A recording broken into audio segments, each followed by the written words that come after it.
آداب ناظرین، میں ہوں امتیاز خلیل اور آپ دیکھ رہے ہیں وائس آف اردو۔ ناظرین، مڈل ایج جسے یورپ بالعموم ڈارک ایج یعنی تاریکی کا دور کہتا ہے، یہ یقیناً یورپ کے لیے ڈارک ایج ہی تھا، لیکن دنیا کا ایک حصہ ایسا بھی تھا جو علم کی روشنی سے جگمگا رہا تھا۔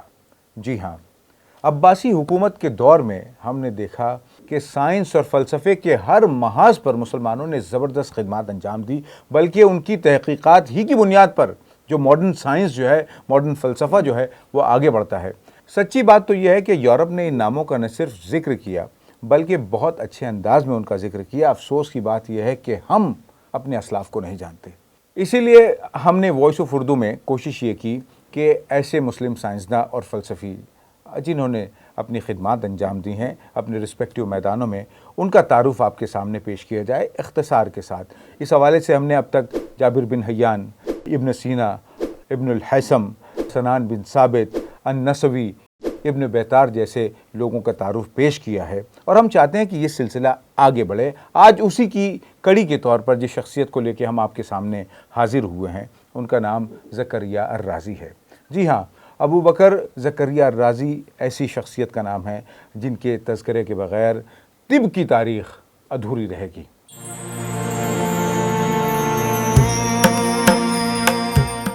یورپ میں اپنے لاطینی نام ریزس سے معروف الرازی کا پورا نام ابو بکر محمد زکریہ الرازی تھا۔ آپ کی پیدائش سن 864 یا 65 عیسوی میں ایران کے مردم خیز علاقے رے کے ایک غریب خاندان میں ہوئے۔ غربت کی وجہ سے آپ نے معمولی تعلیم حاصل کی۔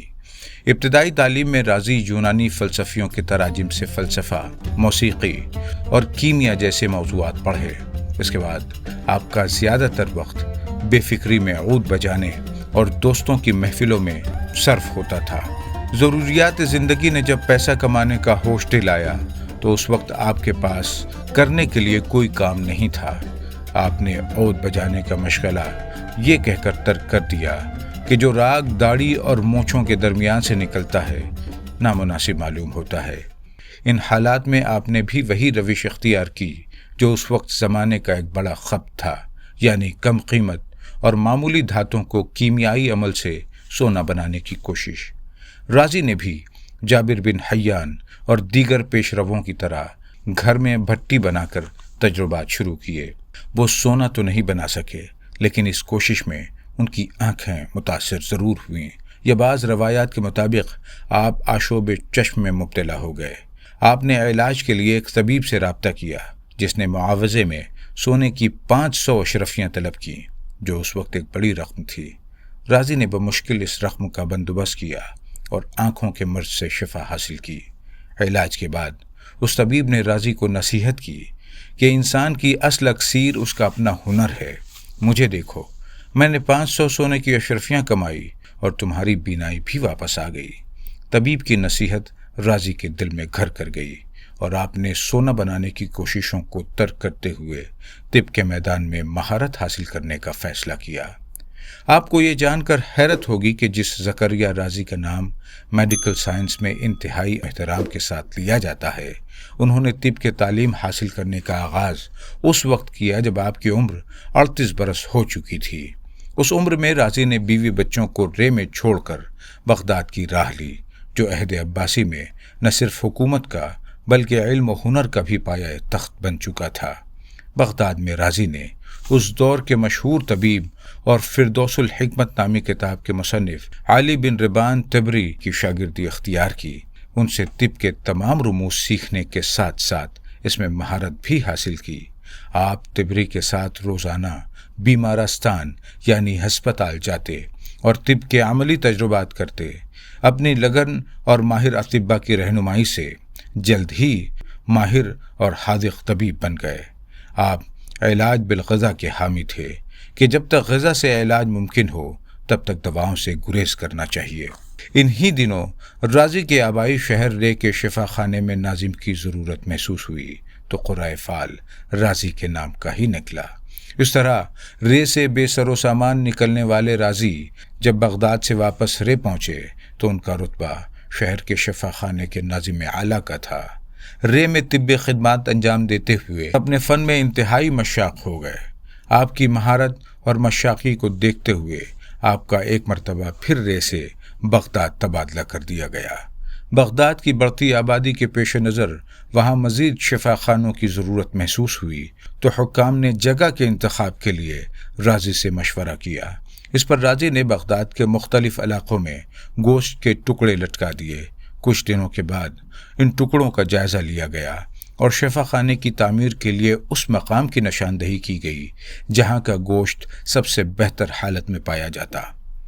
رازی دنیا کے پہلے طبیب ہیں جنہوں نے چیچک اور خسرہ جیسے وبائی امراض پر خصوصی توجہ دی۔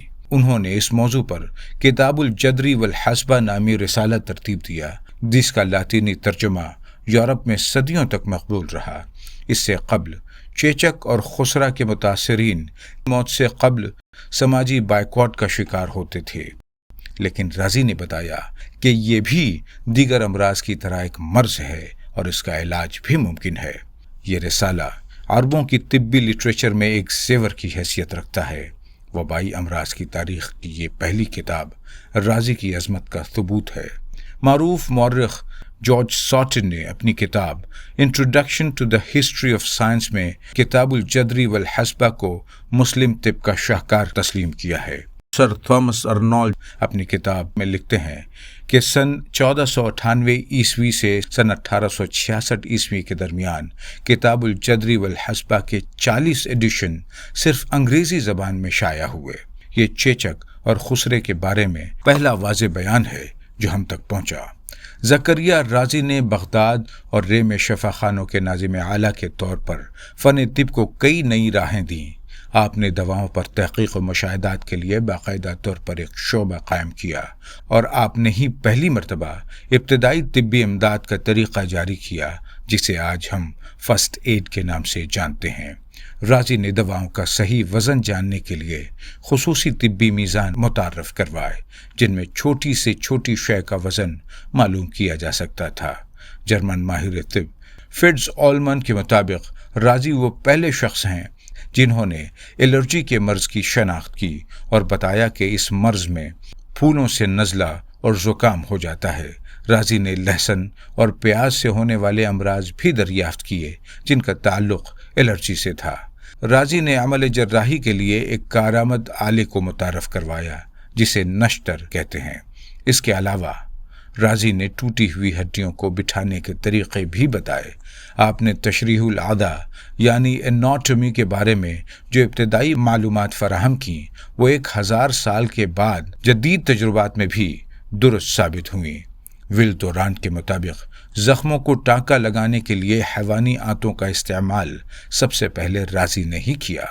جارج ساٹن لکھتے ہیں کہ رازی کے یہاں علم الجنین، علم تولید اور امراض چشم کی سرجری کے متعلق مختلف دریافتیں بھی پائی جاتی ہیں۔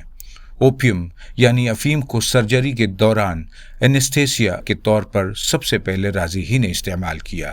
ابتدائی ایام میں عود بجانے والے رازی نے انسانی صحت پر موسیقی کے اثرات پر تحقیق کی۔ امیر رے منصور بن نوح اداسی اور بیزاری میں مبتلا ہوئے تو ان کے علاج کے لیے رازی نے انہیں موسیقی سننے کا مشورہ دیا۔ رازی نے بغداد کے اسپتالوں میں دماغی مریضوں کے لیے ایک علیحدہ شعبہ قائم کیا جہاں بیماروں کا خصوصی خیال رکھا جاتا اور صحت یابی کے بعد انہیں کچھ رقم بھی مہیا کی جاتی تاکہ وہ اپنی فوری ضروریات پوری کر سکیں، جو دنیا میں نفسیاتی علاج کے طریقہ کار کی اولین مثال ہے۔ رازی نے مختلف موضوعات پر تقریباً 250 سے زائد کتابیں لکھیں جن میں نصف سے زائد کتابیں علم طب پر مبنی ہیں۔ رازی کی کتاب الحاوی 25 جلدوں پر مشتمل ہے۔ الحاوی کے بارے میں میکس میرہوف لکھتے ہیں کہ رازی کی عظیم ترین تصنیف اور شاید تاریخ میں ایک طبیب کی لکھی ہوئی سب سے بڑی کتاب الحاوی ہے جو تمام یونانی، شامی اور ابتدائی عربی طبی علوم پر مشتمل ہے۔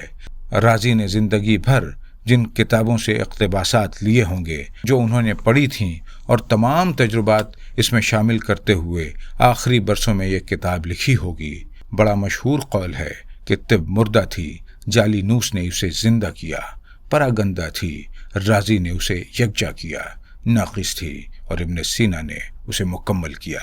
پراگندہ یعنی بکھری ہوئی طب کو یکجا کرنے کا عمل رازی نے اسی کتاب الحاوی میں انجام دیا تھا، جس کا لاطینی ترجمہ صدیوں تک یورپ کے طبی نصاب کا لازمی حصہ بنا رہا۔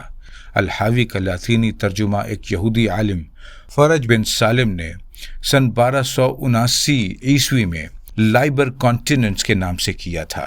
ول دوران اپنی کتاب دی ایج آف فیتھ میں لکھتے ہیں کہ سن 1395 میں پیرس یونیورسٹی کی میڈیکل فیکلٹی کی لائبریری میں کل 9 کتابیں تھیں، جن میں سے ایک الحاوی بھی تھی۔ رازی نے امراض الاطفال پر خصوصی تحقیقات کے بعد اس موضوع پر دنیا کی اولین کتاب لکھی، جس میں بچوں کی بیماریوں اور ان کے علاج کے طریقہ کار پر گفتگو کی گئی ہے۔ اس کتاب کے علاوہ کئی برس بعد یورپ نے میڈیکل سائنس میں پیڈیاٹرکس کی ضرورت محسوس کی۔ 10 جلدوں پر مشتمل ایک اور ضخیم کتاب المنصوری ہے، جسے رازی نے امیر خراساں منصور بن اسحاق کی ایما پر لکھی تھی۔ جرار القرمونی نے اس کا ترجمہ لاطینی زبان میں کیا۔ المنصوری کی 9ویں جلد 16ویں صدی تک یورپ کی مقبول نصابی کتاب تھی۔ رازی کی تصنیفات یورپ پر صدیوں تک اثر انداز ہوتی رہیں۔ آپ کی کتابیں اس وقت زیور طبع سے آراستہ ہوئیں جب یورپ میں طباعت اپنے ابتدائی مراحل میں تھی۔ رازی کی تصنیفات کی قدر و قیمت کا اندازہ اس بات سے بھی لگایا جا سکتا ہے کہ فرانس کے بادشاہ لوئس 11 کو رازی کی کچھ کتابوں کی ضرورت محسوس ہوئی تو اس نے پیرس یونیورسٹی سے رجوع کیا۔ ایک بہت امیر شخص نے ضامن کے طور پر بڑی رقم جمع کروائی، تب یونیورسٹی نے بادشاہ کو رازی کی کتابیں مستعار دیں۔ رازی ہمہ جہت شخصیت کے مالک تھے۔ وہ علم کیمیا میں بھی کمال دسترس رکھتے تھے، جس کی بنیاد پر ایک طبقہ انہیں جابر بن حیان کے بعد آزمنۂ وسطی یعنی مڈل ایج کا دوسرا سب سے بڑا کیمیا داں مانتا ہے۔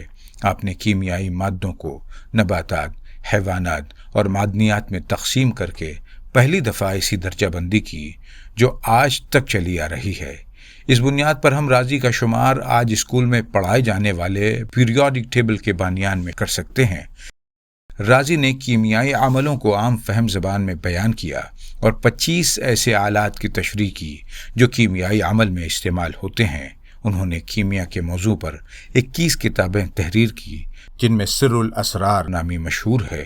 رازی دنیا کے سب سے پہلے کیمیا داں تھے جنہوں نے زمین سے نکلنے والے گاڑے سیال سے مٹی کے تیل کو علیحدہ کرنے کا طریقہ دریافت کیا۔ چنانچہ یہ کہنا بیجا نہیں ہوگا کہ زمین سے نکلنے والے ایندھن کی دریافت بھی رازی نے ہی کی تھی، جس پر آج ساری دنیا کی معیشت انحصار کرتی ہے۔ کیمیائی مرکب الکحل کی دریافت کا سہرا بھی رازی کے سر جاتا ہے۔ سلفیورک ایسڈ کی دریافت بھی رازی سے منسوب کی جاتی ہے۔ رازی نے بغداد کے شفا خانے میں افسر الاطباء کے طور پر 14 برس خدمات انجام دیں۔ زندگی کے آخری ایام وہ آبائی شہر رے منتقل ہو گئے۔ رازی کی عمر میں تاریخ دانوں میں اختلاف پایا جاتا ہے۔ کچھ مورخین کے مطابق رازی نے 64 برس کی عمر میں وفات پائی، اور وہیں کچھ مورخین کا ماننا ہے کہ رازی نے طویل عمر پائی اور 92 برس کی عمر میں اس دنیا سے رخصت ہوئے۔ نوجوانی میں کیمیائی عمل سے سونا بنانے کی ناکام کوشش نے ان کی بصارت کو متاثر کیا تھا، جس کی وجہ سے وہ آخری عمر میں بینائی سے محروم ہو گئے تھے۔